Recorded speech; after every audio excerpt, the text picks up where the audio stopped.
Dear 12th standard students, நான் உங்கள் metro Karunakaran. Friday வந்தாச்சு. 15/3/2024 உங்களுடைய எக்ஸாம்ஸ் கெமிஸ்ட்ரி ஃபிசிக்ஸ் எல்லாம் முடிச்சாச்சு. அது எப்படி எழுதியிருந்தாலும் பரவாயில்ல. அதுக்கு அடுத்து வரப்போகிற எக்ஸாம் மேக்ஸ் எக்ஸாமுக்கு நம்ம என்ன செய்ய போகிறோம், எப்படி அதே சக்ஸஸ்ஃபுல்லாக முடிக்கிறது. இந்த 2 எக்ஸாம் ரொம்ப சூப்பராக எழுதியிருந்தீங்க. ஃபிசிக்ஸ் கெமிஸ்ட்ரினா வெல் அண்ட் குட். அதில் ஏதாவது கொஞ்சம் விட்டிருந்தாலோ அல்லது தவறு இருந்தாலோ அது எல்லாத்தையும் மறந்துடுங்க. சரி, இனிமேல் நடக்க போகிற காரியத்தை சிறப்பாக செய்ய வேண்டும் அப்படின்னு சொல்லிட்டு நம்மளுடைய வேலையை ஸ்டார்ட் பண்ணுவோம். கண்டிப்பாக வால்யூம் 1 வால்யூம் 2 இருக்கிற போர்ஷன்ஸை இந்த ஒரு 3.5 டேஸ்க்குள்ளார முடிக்கணும் என்பது மிக சவாலான விஷயம். சில பேர் சாப்டர்ஸே விட்டுட்டு இருப்பீங்க. இந்த சாப்டர் வேணாம், அந்த சாப்டர் வேணாம், வால்யூம் 2 வேண்டாம் அல்லது வால்யூம் 1 வேண்டாம் அப்படின்னு சொல்லிட்டு என்னமோ பிளான்லாம் பண்ணியிருப்பீங்க. அந்த மாதிரி ஸ்டூடெண்ட்ஸுக்கு கொஞ்சம் ஈஸியாக இருக்கும் போர்ஷன்ஸ் முடிக்கிறதுக்கு. ஆனால் 12 சாப்டரையும் இந்த 3.5 நாளுக்குள்ள படிக்கணுன்றது ரொம்ப ஹெக்டிக் ஷெட்யூல். எந்த ரிலாக்ஸேஷனுக்கும் டைம் கிடையாது. இன்னும் 2 மெயின் சப்ஜெக்ட் தான் இருக்குது. பயாலஜி குரூப்புக்கு, கம்ப்யூட்டர் சயின்ஸ் குரூப்புக்கு கிட்டத்தட்ட முடிய போகுது உங்களுக்கு. ஆகவே ஸ்டூடெண்ட்ஸ் ரொம்ப ரொம்ப சிஸ்டமேட்டிக்காக பிளான் பண்ணி உங்களுடைய போர்ஷன்ஸுக்கு தகுந்த மாதிரி நான் டைம் டேபிள் கொடுத்துருக்கேன். நான் இதை ஒரு பிரிண்ட் அவுட் எடுத்துட்டு உங்களோட வீட்டில் நீங்கள் படிக்கிறதுக்கு நேராக ஒட்டி வச்சுருங்க. ஒன்றுனா முடிக்க முடிக்க முடிக்க முடிக்க டிக் பண்ணிக்கிட்டே வாங்க. அதில் ஏதாவது பாக்கி இருந்துச்சுன்னா 7 மணி நேரம் தூங்குறதுக்கு டைம் கொடுத்துருக்கேன். நான் நைட்டு 11 மணிலேருந்து காலைல 5 மணி வரைக்கும், மதியானம் சாப்பிட்டுட்டு ஒரு 2 மணி, அதாவது 1 மணிக்கு படுத்துட்டு ஒரு 3 மணி, ஒரு 2 hours கேப் கொடுத்துருக்கோம். 1 to 2, 2 to 3. இதுதான் உங்களுக்கு கொடுத்துருக்க டைம். காலையில் வெடிங்காத்தால எழுந்ததுக்கு முன்னாடி ஒரு 5 hours ரெஸ்ட் கொடுத்துருக்குறேன். மதியானம் கொஞ்சம் 2 hours ரெஸ்ட் கொடுத்துருக்குறேன். மொத்தம் 7 hours தான் ரெஸ்ட் கொடுத்துருக்குறேன். இந்த 7 hours தாண்டி ரெஸ்ட் எதுவுமே எடுக்காம ப்ராக்டிஸ் ஸ்டார்ட் பண்ணி ஆகணும். 15ஆம் தேதி எக்ஸாம் முடிச்சுட்டு வரீங்க, டயர்டாக இருப்பீங்க, கொஞ்சம் ரெஸ்ட் எடுத்துங்க. 3 மணிக்கு ஷார்ப்பாக ஸ்டார்ட் பண்ணிடுங்க. எடுத்த உடனே 12th சாப்டர் உங்களுக்கு ரொம்ப ரொம்ப நல்லா தெரிஞ்ச சாப்டர். நல்லா தெரிஞ்ச சம்ஸ், ரொம்ப ரொம்ப நல்லா தெரிஞ்ச சம்ஸ் டைம் வேஸ்ட் பண்ணின்னு இருக்காதீங்க. இப்போ 12.1, 12.2 3 to 5 கொடுத்துருக்கோம் வித் எக்ஸாம்பிள்ஸ். இங்கே கொடுத்துருக்க எக்ஸசைஸ் அனைத்தும் with examples with examples with examples. எக்ஸாம்பிள்ஸுக்கு தனியாக டைம் கிடையாது. 12.1, 12.2 வித் எக்ஸாம்பிள்ஸை 3 to 5 கொடுத்துருக்கோம் பாருங்க. 3 to 4, 4 to 5, 2 ஹவர்ஸ்க்குள்ளார அதை முடிச்சுட்டு எக்ஸசைஸ் நம்பர் 6.7 கண்டிப்பாக படிச்சாகணும். வெக்டர் அல்ஜிப்ராலேருந்து ஒரு 5 mark question, equations of plane வந்துடும். ஒரு மாடலில் ஒரு சம் போட்டு பார்த்துருங்க. பார்த்துட்டிங்கன்னா உங்களுக்கு கரெக்டாக 3 to 5க்குள்ளார 12.1, 12.2, 6.7 முடிஞ்சிடும். அந்த 3 to 5 நீங்கள் சரியாக பயன்படுத்தியிருந்தீங்கன்னா 12.1, 12.2லேருந்து ஒரு 5 மார்க் கொஸ்டின் கண்டிப்பாக வந்துடும். ஒரு 2 மார்க் அல்லது ஒரு 3 மார்க் கண்டிப்பாக வந்துடும். அப்போது மினிமம் 8 மார்க் ஸ்கோர் பண்ணலாம், அல்லது மேக்ஸிமம் ஒரு 10 மார்க் கூட ஸ்கோர் பண்ணலாம். 6.7ல் ஒரு 5 மார்க் வந்துருச்சுன்னா ஒரு 15 மார்க் இருக்குது. 3 மணிலேருந்து 5 மணி வரைக்கும் படிச்சிங்கன்னா இப்போ 3 மணிலேருந்து 5 மணி வரைக்குமே நீங்கள் பாஸ் ஆகிடலாம். செகண்ட் சாப்டர், அதாவது 12th சாப்டர் தரவாக படிச்சுட்டு 6.7 ஃபுல்லாக பார்த்துட்டு புக் பேக் 1 மார்க்ஸ் உங்களுக்கு தெரியும் அப்படின்னா அதில் ஒரு 15 மார்க் வந்துட்டா கூட, இன்டர்னல் ஒரு 10 போட்டால் கூட நீங்கள் பாஸ் ஆகிடலாம். ஆனால் நம்ம பாஸ் ஆகிறதுக்காக இந்த பிளான் போட்டுருல, நல்ல மதிப்பெண் எடுக்கணும்னு சொல்லிட்டு தான் இந்த பிளான் போட்டிருக்கிறோம். அப்போது நல்ல மார்க்ஸ் எடுக்கிறதுக்கு 3 to 5க்குள்ளார செகண்ட் 12th சாப்டர் கம்ப்ளீட் பண்ணி தூக்கி போட்டுருங்க. 6.7 கம்ப்ளீட் பண்ணி முடிச்சிடுங்க வித் எக்ஸாம்பிள்ஸ்.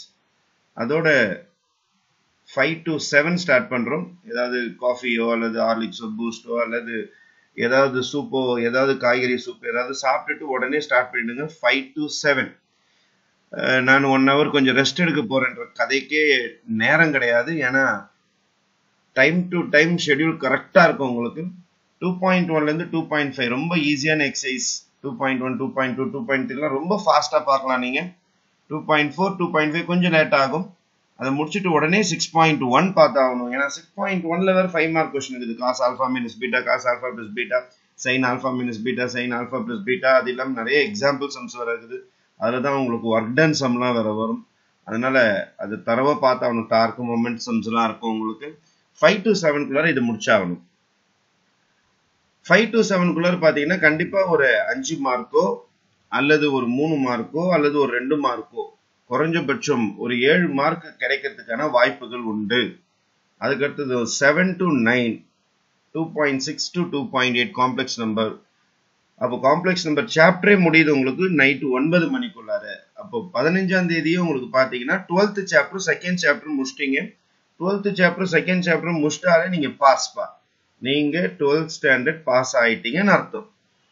அப்போ நான் கொடுத்துருக்க ஷெட்யூல் மிஸ் பண்ணாதீங்க. 6.7 6.1 கம்ப்ளீட் பண்ணிடுங்க. 12th சாப்டர் கம்ப்ளீட் பண்ணிடுங்க. செகண்ட் சாப்டர் நைட் 9 மணிக்குள்ளார முடிச்சு தூக்கி போட்டுருங்க. அப்படியே செகண்ட் வால்யூம்ல 10.1 நுழைஞ்சிருக்கிறேன். 10.1 ரொம்ப ஈஸியான கணக்கு தான் இருக்கும். 1 மார்க் சம்ஸ் தான் இருக்கும். அது முடிச்சுட்டு நீங்க 9 to 10 11.1 11.2 11.3 probability density functions problems இருக்கும். உங்களுக்கு ப்ராபபிலிட்டி மாஸ் ஃபங்க்ஷன்ஸ் சம்ஸ் இருக்கும். அதே மாதிரி இன்வெர்ஸ் பாயிண்ட்ஸ் கண்டுபிடிக்கிற மாதிரி சம்ஸ் இருக்கும். 9 to 10 11.1 to 11.3. சார் நான் 11th சாப்டர் படிக்க மாட்டேன் சார், நான் 9th சாப்டர் படிக்க மாட்டேன் சார் அப்படின்னா அந்த இடத்த நீங்க கேப் விட்டுட்டு இந்த எக்ஸசைஸ்ல ஏதாவது பாக்கி இருந்ததுன்னா அதை கம்ப்ளீட் பண்ணிடுங்க. சார் நான் 2 சாப்டர் விட்டுட்டு போறேன் சார்னா ஒன்றும் பிரச்சனை கிடையாது. சென்டம் வராது, ஆனா ஒரு 90+ வரும். சார் நான் ஒரு 4 சாப்டர் விட்டுட்டு போறேன் சார், சென்டம் வராது, ஒரு 80+ வரும். அந்த மாதிரி தான் வித்தியாசப்படும் வச்சுங்களேன் மார்க்கு. நான் இன்னும் 11th சாப்டர் தொட கூட இல்லை சார், நான் 9 மணிலேருந்து 10 மணிக்குள்ளார 11.1 11.2 11.3 படிக்க முடியும்னா கொஞ்சம் கஷ்டம் தான். ஆனா இதுக்கு ஒரு பரிகாரமும் இருக்குது. நம்மளுடைய மெட்ரோ கருணாகரன் சேனல்ல பாத்தீங்கன்னா important sums plan A, plan B, plan C போட்டிருப்பேன். அதுல பாத்தீங்கன்னா 11.1 to 11.3 இதெல்லாம் இம்பார்ட்டன்ட் சம்ஸ் கொடுத்திருப்பேன். அதை சூஸ் பண்ணி கூட நீங்க படிக்கலாம். நம்மளுடைய சேனல்லே இருக்கும் உங்களுக்கு plan A, plan B, plan C. அப்போ பிளான் ஒன்று கொடுத்துருப்பேன் நான் எப்படி படிக்கணும்னு சொல்லிட்டு. நான் இந்த வீடியோ கூட அந்த வீடியோட லிங்க் டிஸ்கிரிப்ஷன் பாக்ஸ்ல அட்டாச் பண்ணி வைக்கிறேன். வேணும்னா நீங்க இம்பார்ட்டன்ட் சம்ஸ் மட்டும் படிக்கிறவங்க அதை படிச்சுக்கலாம். ஆனா நல்ல மார்க் எடுக்கிறவங்க இந்த டைம்ல கொஞ்சம் இம்பார்ட்டன்ட் சம்ஸ் எல்லாம் படிக்க வேண்டாம். ஃபுல் எக்ஸசைஸ் வித் எக்ஸாம்பிள்ஸோட படிக்கிறது தான் புத்திசாலித்தனம். ஏன்னா இந்த லாஸ்ட் மினிட் ப்ரிப்பரேஷன். அதுக்கப்புறம் 10 to 11 எடுத்துக்கிட்டீங்கன்னா எக்ஸசைஸ் நம்பர் 6.2 முடிச்சிடுறீங்க. அப்போ டே 1 முடியுது உங்களுக்கு. அதுல ஏதாவது பேலன்ஸ் இருந்ததுன்னா நீங்க நைட்டு முடிச்சுட்டு தான் நீங்க படுக்கணும். அதனால முடிச்சுட்டு தான் படுக்கணும்ன்ற ஒரு கட்டாயம் இருக்கும் போது தான் கடகன்னு முடிப்போம். நம்ம பாக்கி வைக்கிறதுக்கு பின்னாடி நேரமே கிடையாது நம்ம கிட்ட. நீங்க பாத்தீங்கன்னா தெரியும், சாட்டர்டேவும் உங்களுக்கு ஒர்க் இருக்குது, சண்டேவும் ஒர்க் இருக்குது, மண்டேவும் ஒர்க் இருக்குது. மண்டே நைட் 1 hour மட்டும்தான் உங்களுக்கு கடைசியா ஒரு குஷன் டைம் கொடுத்துருக்குறேன். அந்த 1 hourல பேலன்ஸ் எல்லாத்தையும் முடிக்க முடியாது. அன்னைக்கு ஏதாவது பேலன்ஸ் இருந்தால் தான் முடிக்க முடியும். அதனால சுத்தமா டைம் இருக்காது. கொஞ்சம் ஃபாஸ்டா நீங்க படிக்கணும். சாட்டர்டே காலைல 5 மணிக்கு எழுந்திருக்கீங்க. வால்யூம் 1 1 மார்க் கொஸ்டின்ஸை படிச்சிருங்க. புக் பேக் 1 marks முடிச்சிருங்க. 6 to 8 என்ன பண்றீங்கன்னா 11.4 11.5 10.2 முடிச்சிடுறீங்க. அதே மாதிரி 8 to 10 என்ன பண்றீங்கன்னா 10.4 10.5. ரொம்ப கஷ்டமான எக்ஸசைஸா இருக்கும் உங்களுக்கு. Variable separable method, homogeneous differential equation start ஆயிடுச்சு பாருங்க. இது உங்களுக்கு 10th சாப்டர் அப்படியே கொண்டு வந்துருக்கிறேன். 11th சாப்டர் கிட்டத்தட்ட கம்ப்ளீஷனுக்கு வந்து போச்சு. 11.4 11.5 வந்துட்டீங்க. அப்போ 10th சாப்டர் அப்படியே ஸ்டார்ட் ஆயிடுச்சு உங்களுக்கு. 10 to 12 10.6 10.7. இப்போ ஹோமோஜீனியஸ் டிஃபரன்ஷியல் ஈக்குவேஷன்ஸ் அந்த ஏரியா ஃபுல்லாவே வரும் உங்களுக்கு. அப்போ 10.6 10.7 கம்ப்ளீட் பண்ணி முடிச்சிட்டீங்க அப்படின்னு பார்த்துட்டீங்கன்னா உங்களுக்கு இன்னும் ஒரே ஒரு எக்ஸசைஸ் தான் பேலன்ஸ் இருக்கும். 10.8 மட்டும் உங்களுக்கு அப்ளிகேஷன் சம்ஸ் பேலன்ஸ் இருக்கும் 10th சாப்டர்ல. அதுக்கப்புறம் காலையில 12ல இருந்து 1 மணி வரைக்கும் 1.1 1.2 மேக்ஸிமம் படிச்சுட்டு இருப்பீங்க. கொஞ்சம் ஃபாஸ்டா ஏதாவது கஷ்டமான சம் ஏதாவது 1 2 இருந்தா பாத்துருங்க. அதுக்கப்புறம் 10.3 ஒன்றும் கம்ப்ளீட் பண்ணுங்க. அது ரொம்ப சின்ன எக்ஸசைஸ், டிஃபரன்ஷியல் ஈக்குவேஷன்ஸ் தயாரிக்கிறது. அதை பார்த்து முடிச்சிருங்க. ஃபைன். இப்போ நம்மளுடைய ப்ராசஸ் எங்க போயிட்டு இருக்குதுன்னு பாத்தீங்கன்னா 11th சாப்டர் டார்கெட் பண்ணிட்டு இருக்கிறோம், 10th சாப்டர் டார்கெட் பண்ணிட்டு இருக்கிறோம். ஆல்ரெடி 12th சாப்டர் கம்ப்ளீட் பண்ணிட்டோம். லைட்டா ஃபர்ஸ்ட் சாப்டர் செகண்ட் சாப்டருக்குள்ள நுழைஞ்சாச்சு. செகண்ட் சாப்டர் ஆல்ரெடி கம்ப்ளீட் பண்ணியாச்சு. இப்போ ஃபர்ஸ்ட் சாப்டருக்குள்ள ஜேர்னி நம்ம போயிட்டு இருக்கிறோம். அப்போ மதியானம் 3 to 5 பாத்தீங்கன்னா 1.3 to 1.5. அதே மாதிரி 5 to 7 பாத்தீங்கன்னா 1.6 to 1.7. இப்போ கிட்டத்தட்ட நம்ம எதை முடிச்சிடறோம்னா சாப்டர் 1ஐயும் கம்ப்ளீட் பண்ணிடுறோம். அப்போ கம்ப்ளீட்டட் சாப்டர்ஸ் பாத்தீங்கன்னா ஃபர்ஸ்ட் சாப்டர் கம்ப்ளீட் ஆயிடுச்சு, செகண்ட் சாப்டர் கம்ப்ளீட் ஆயிடுச்சு, 12th சாப்டர் கம்ப்ளீட் ஆயிடுச்சு, 10th சாப்டர் முக்காவாசி நவுந்தாச்சு, 11th சாப்டர் கம்ப்ளீட் ஆயிடுச்சு. அப்போ போர்ஷன்ஸ் அப்படியே நவுந்துகிட்டே வரும் உங்களுக்கு. சிஸ்டமேட்டிக்கா படிச்சுக்கிட்டே வந்தீங்கன்னா, நீங்க முன்னாடியே படிச்சு வச்சிருந்தீங்கன்னா கொஞ்சம் டஃப்பான சம்ஸ் எது இருக்கோ அதை மட்டும் ப்ராக்டிஸ் பண்ணி பாருங்க. ஃபுல் சம்ஸை போட்டு பார்க்கறதுக்கு நேரம் இருக்காது. உங்களுக்கு நல்லாவே தெரியும் இந்த சம் ஒரே மாடல்னு சொல்லிட்டு. ஏன்னா கிட்டத்தட்ட ஒரு வருஷமா புக் எடுத்து பார்த்துட்டு இருப்பீங்க. இது பாஸ் ஆகிற பிள்ளைகளுக்கு கொஞ்சம் பொருந்தாது. ஏன்னா வெறும் பாஸ் ஆகணுன்றவங்க நான் முன்னாடியே சொல்லிட்டு நான் ஃபர்ஸ்ட் சாப்டர் படிச்சிருங்க, செகண்ட் சாப்டர் படிச்சிருங்க, 12th சாப்டர் படிச்சிருங்க, புக் பேக்ல இருக்கிற 1 மார்க் படிச்சிருங்க. பாஸ் ஆகணும் மட்டும் நினைக்கிற பிள்ளைகள் இதெல்லாம் போட்டு நீங்க குழப்பின இருக்க வேணாம். ஃபர்ஸ்ட் சாப்டர் படிச்சிருங்க, செகண்ட் சாப்டர் படிச்சிருங்க, 12th சாப்டர் படிச்சிருங்க, புக் பேக்ல இருக்கிற 1 மார்க்ஸ் படிச்சிருங்க. கடைசியா டைம் இருந்தா 6.1 6.7 படிச்சிருங்க. 6.1ல இருக்கிற 5 மார்க் கொஸ்டின், 6.7ல இருக்கிற 5 மார்க் கொஸ்டின் படிச்சிருங்க. ஒரு நல்ல மதிப்பெண் ஒரு 75 பிளஸ் எடுக்கிற பிள்ளைகளுக்காக நான் இது சொல்லிட்டு வரேன் நான். அதுக்கப்புறம் 7 to 9 பாத்தீங்கன்னா 7.1 7.2 திருப்பி செகண்ட் வால்யூம்ல போயிட்டு நம்ம 7th சாப்டருக்குள்ளார நுழைய ஆரம்பிக்கிறோம். அதே மாதிரி 9 to 10 பாத்தீங்கன்னா 3.1 3.2 தேர்ட் சாப்டர்ல நுழைஞ்சாச்சு. ஃபர்ஸ்ட் வால்யூமும் கவரேஜ் ஆகுது, செகண்ட் வால்யூமும் லைட்டா கவரேஜ் ஆயினே வரும். 10 to 11 பாத்தீங்கன்னா 4.1, அது இல்லாம 3.6. அப்போ கொஞ்சம் கொஞ்சமா கலந்து கலந்து எக்ஸசைஸ் அப்படியே படிச்சுக்கிட்டே வரும். இப்போ சாட்டர்டே நம்ம முடிக்கும் போது ஃப்ரைடே தான் நம்ம பப்ளிக் எக்ஸாம் எழுதிட்டு வந்தோம். ஆனா அந்த 1.5 நாளுக்குள்ளார பாத்தீங்கன்னா செகண்ட் சாப்டர் ஃபுல்லா கவரேஜ் ஆயிட்டு இருக்கும், உங்களுக்கு ஃபர்ஸ்ட் சாப்டர் ஃபுல்லா கவரேஜ் ஆயிட்டு இருக்கும், 12th சாப்டர் ஃபுல்லா கவரேஜ் ஆயிட்டு இருக்கும், 11th சாப்டர் ஃபுல்லா கவரேஜ் ஆயிட்டு இருக்கும், 3.ல கொஞ்சம் நுழைஞ்சிட்டு இருக்கும், அதே மாதிரி 7.ல கொஞ்சம் நுழைஞ்சிட்டு இருக்கும், 10.1 90% கம்ப்ளீட் ஆயிட்டு இருக்கும் உங்களுக்கு. அப்போ போர்ஷன்ஸ் போயிட்டு இருக்குது, வேகமாக போயிட்டு இருக்குது. நம்மளால முடிக்க முடியும் என்ற தைரியத்தோட சண்டே வந்தாச்சு. இன்னும் 2 நாள் தான் நம்ம கையில இருக்குது. திருப்பி காலையில் 5 மணி to 6 மணிக்கு எழுந்திக்கிறீங்க. வால்யூம் 2ல இருக்கிற புக் பேக் 1 மார்க் முடிச்சிருங்க. அதுக்கப்புறம் 6 to 8 பாத்தீங்கன்னா 3.3 3.4, அது இல்லாம 6.3. அப்புறம் 8 to 10 பாத்தீங்கன்னா 4.2 4.4, அது இல்லாம 4.2 4.3 4.4, அது இல்லாம 6.4. ஏன்னா 4.2ல ரொம்ப ஈஸியா இருக்கும், கடகடன்னு ஓடின சம். உங்களுக்கு 6.4 சின்ன எக்ஸசைஸ் தான், உங்களுக்கு முடிச்சிடலாம் நீங்க. அதோட 10 to 12 வந்துட்டீங்கன்னா அந்த 2 மணி நேரத்துல 4.5 3.5 கம்ப்ளீட் பண்ணி முடிச்சிருங்க. இதோட 4th சாப்டர் கம்ப்ளீட் ஆயிடுது உங்களுக்கு, 3rd சாப்டர் கம்ப்ளீட் ஆயிடுது உங்களுக்கு, 6th சாப்டர் ஆஃப் த வேல இருந்துன்னு இருக்கிறோம். அப்புறம் 12 to 1 பாத்தீங்கன்னா 5th சாப்டர்ல நுழைஞ்சாச்சு 5.1, அப்போ 6.5. அப்போ 6th சாப்டர் பாதி வேல இருக்குது, 5th சாப்டருக்குள்ள நுழைஞ்சாச்சு. அப்புறம் 3 to 5 மதியானம் பாத்தீங்கன்னா 7.3 7.4 7.5 7.6 எல்லாம் குட்டி குட்டி எக்ஸசைஸ் உங்களுக்கு. Rolle's theorem, mean value theorem, Maclaurin series limits எல்லாத்தையும் அடிச்சு தள்ளிட்டே வாங்க கடகடன்னு.